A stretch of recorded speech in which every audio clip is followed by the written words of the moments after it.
Napabilib ang Kapuso viewers sa pole dancing skills niya sa Wawawin, pero mas naantig ang puso ng lahat dahil sa kakaibang kwento ng buhay ni Hannah Carino.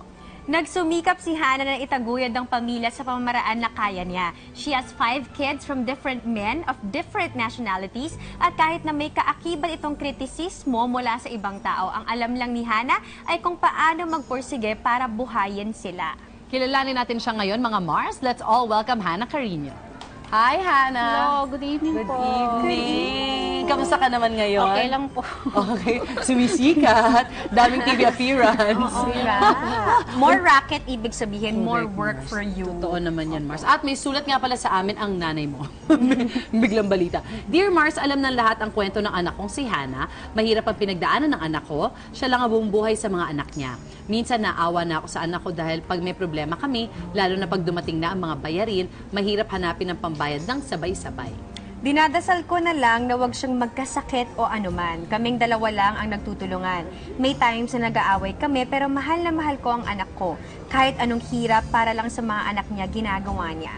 Maraming salamat po. Love, Nanay Perlita Carino. Thank you po. Ano masasabi mo sa sulat ni nanay? Siyempre, naano rin ako na natouch din ako. Siyempre, hindi ko akalain na may sulat pa mama ko. Oo. Siyempre naman, mahal na mahal ko mami ko. Siyempre, dalawa lang naman kami nagtutulungan.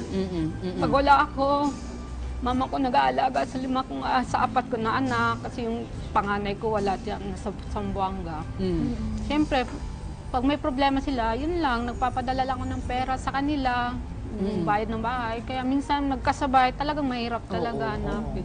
Pero kayong lahat, ikaw at yung 4 mong anak at nanay mo, nasa isang lugar kayo nakatira ngayon? Opo. Sa Manila? Nasa Cavite na po kami. Okay. Lumipat na po Okay. kami. At least magkakasama kayo. Yung isa lang yun na nahiwalay. Opo, nasa Zamboanga po. Okay. Ano ang mga edad ng iyong mga anak? Yung panganay ko po, 12 years old. Tapos yung pangalawa ko, 9 years old. Yung pangatlo ko, 6 years old. Yung pangapat, 5 years old. Yung bunso ko, 3 years old. Nanay na nanay, kabisado mga edad eh. Oo, kailangan mo. Alam na alam niya talaga.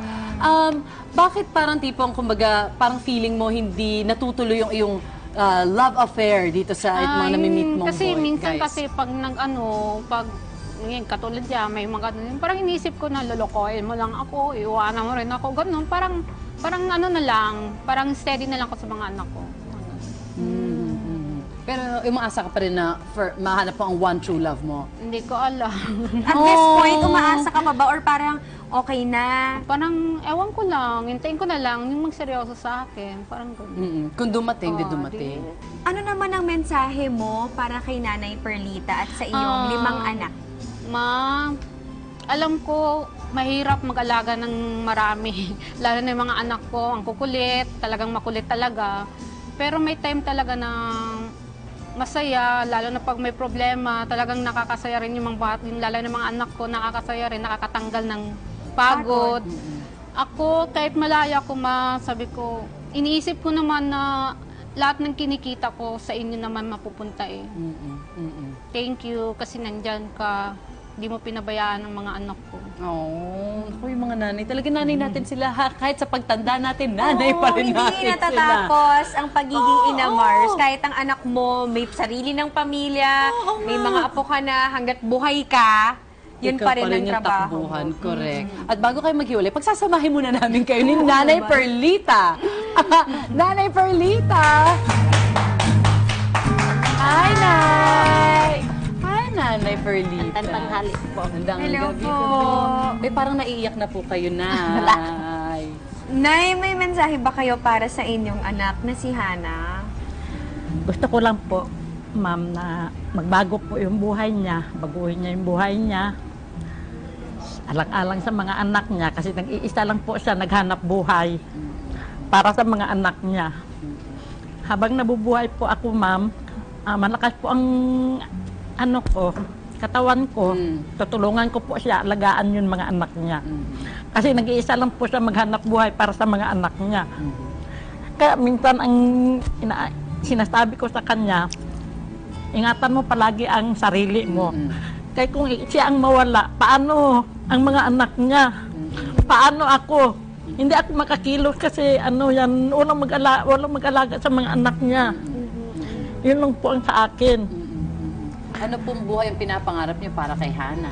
Gusto ko lang po yun, magkaroon ng, hindi na siya yun, sabi na,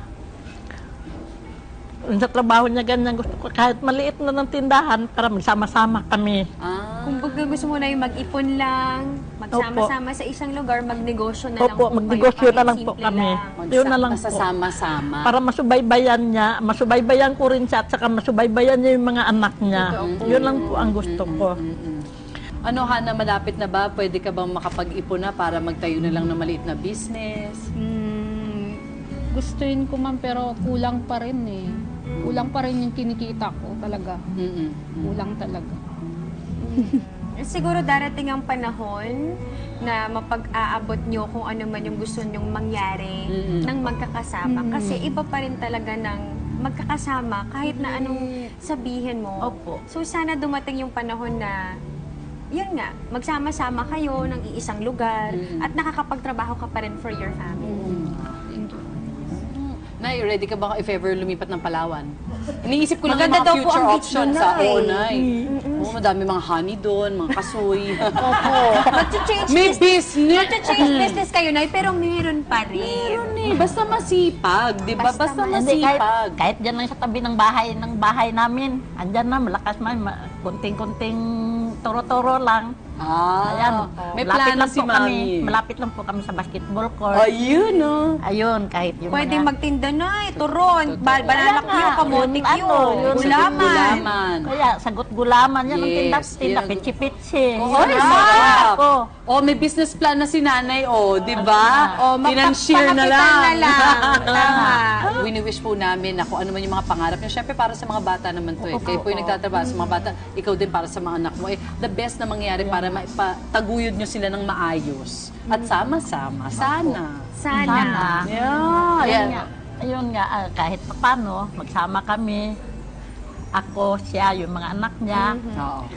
Anong makain namin, makain lahat. Ang problema, kayo mga bata, pag inayawan ng isa, ayaw talaga. Nako, pag-uusapan yung maigi, mga bagets juicy talaga yung mga... Anyway, mahaba pa ang panahon ninyo na pwede nyo pag-usapan habang kayo papauwi ng Cavite mamaya.